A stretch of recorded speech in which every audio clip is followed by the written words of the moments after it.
நலாஸ் நாட்டு சர்க்கரை நலமுடன் வாழ நலாஸ் இந்தியாவிலேயே நாட்டு சர்க்கரைக்கு ISI முத்திரை மற்றும் அக்மார்க் அங்கீகாரம் பெற்ற ஒரே நிறுவனம். தொடர்புக்கு 9047045000. திமுக வச்சு அகற்றுவதற்காக இந்த சுற்றுப்பயணம்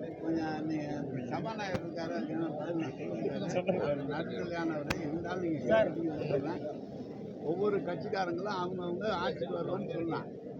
நீங்கள் எங்களை நீக்கிறங்கிறதுக்கு அவங்களுக்கு எந்த விதமான முகாந்திரமும் இல்லை. கூட்டணி என்று எடுத்துக்கிட்டால் கூட திமுக கூட்டணி தான் வலுவாக இருக்கிறது. இன்னும் அவர்களுக்குள்ளே கூட்டணி இன்னும் இறுதி செய்யப்படவில்லை. ஒரு முறை வருகிற போது கூட்டணி அமைச்சரவையில் அதிமுக தலைமையில் அமையும். இரண்டாவது முறை வருகிற போது அதில் பிஜேபி பங்கு பெறுகிறார். அவர்களோடு இருக்கிற மற்ற கட்சிகள் பிரச்சனையில் இருக்கிறார்களே தவிர வேறு இல்லை.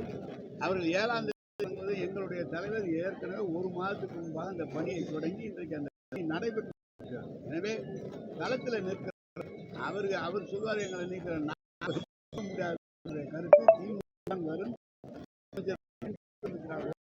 அதற்கான அனைத்து பணிகளும் நடந்து கொண்டிருக்கிறது. நன்றி. நிரந்தரமான அந்த ஆக்கிரமிப்புகள் அகற்றி அதுக்கான பாதைகள்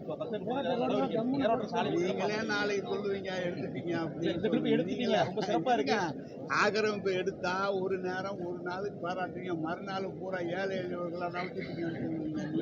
போறதுக்கு வசதி அதெல்லாம் பண்ணிட்டு கோவிலை சுற்றி இங்க நம்முடைய மாவட்ட ஆட்சித்தலைவர் இன்றைக்கு ஆணையர்லாம் வந்திருக்காங்க.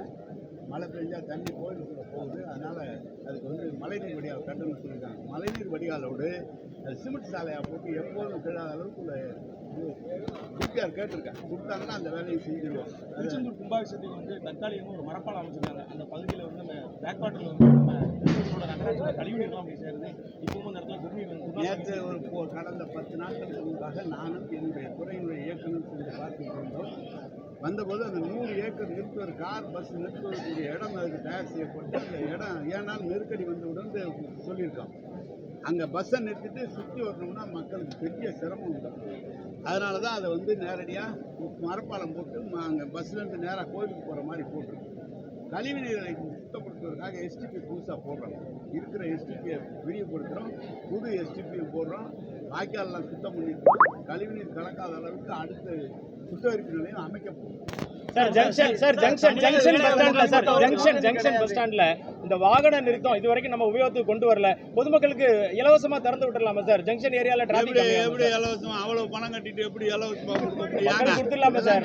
இன்னைக்கு கடைகளும் புக்காகல மக்கள் கொடுத்துடலாம். ஒரு நிமிஷம் 60 ரூபாய் சதுரடிக்கு வாடகை போட்டாங்க டெர்மினலுக்கு. 8 தடவை நடந்து யாரும் வரல. அதனால மாவட்ட ஆட்சித்தலைவர் அவங்களோட அழைச்சி பேசி 30 ரூபான்னு பேசியிருக்காங்க. அதுக்காக அனுமதி தரணும் போய் அனுமதி தரேன்னு சொல்லியிருக்கோம். 41 லட்சம் வருமானம். அது மாதிரி பழைய பஸ் ஸ்டாண்டில் எடுக்காமல் இருக்கிறாங்க. அதெல்லாம் எவ்வளோ குறைச்சியா நீங்கள் ஏலத்தை விடுங்க எடுத்துக்கன்னு சொல்லியிருக்கிறோம். எல்லா இடத்துலையும் ரேட்டை 70, 80 ஃபிக்ஸ் ஃபைனான்ஸில் ஒத்துக்க மாட்டேங்கிறாங்க. இவ்வளோ ரூபா போட்டு கட்டிட்டு இப்படி குறைச்சி கொடுக்க முடியாது. ஆனால் எடுக்காமல் சும்மா இருக்கிறதுக்கு வீணாக போயிருங்கிறதுக்காக குறைச்சி பண்ணியிருக்கிறோம்.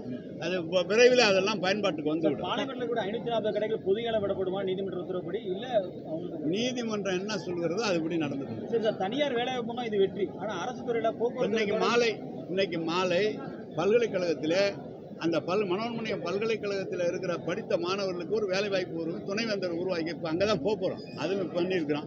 நீங்கள் கேட்டீங்க என்ன கேட்டீங்க சார்? தனியார் வேலை போக வெற்றிட்டீங்க, கண்டிப்பாக எல்லாரும் பாராட்டி பேசியிருக்கீங்க. அரசு துறையில் போக்குவரத்து துறை தொடங்கி மின்வாரி துறை தொடங்கி ஆயிரக்கணக்கான பணியிடங்கள் காலியாக இருக்குது. அதில் திமுக அரசு சிறப்பாக செயல்பட்டு நினைக்கிறீங்களா வேலை வாய்ப்பு வழங்குறதுல? நீங்கள் இந்த ஆட்சி தொடங்கும் போது உங்களுக்கு தெரியும் 10 ஆண்டு காலம் நிதி நிலைமையை எப்படி அவர் வைத்திருந்தார்கள். இந்த ஆட்சி வந்த பிறகு கிட்டத்தட்ட 2 வருடம் கொரோனாவுக்காக செயல்பட்டுருக்கோம். அதுக்கு அடுத்தது ஒவ்வொரு இலாக்காவிலையும் நிதிநிலைக்கு ஏற்ப பணிகள் எடுத்துக்கொண்டு தான் இருக்கிறோம். இப்போது கூட எல்லா கிராம உதவியாளர் பணி எடுத்துருக்கிறோம், சத்துணவு பணி எடுத்துருக்கிறோம்.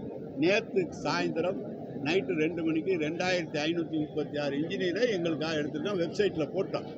ஏற்கனவே எடுத்தால் அது கோர்ட்டில் தடையானப்பட்டது, சுப்ரீம் கோர்ட்டில் போய் ஜெயிச்சு போட்டோம்.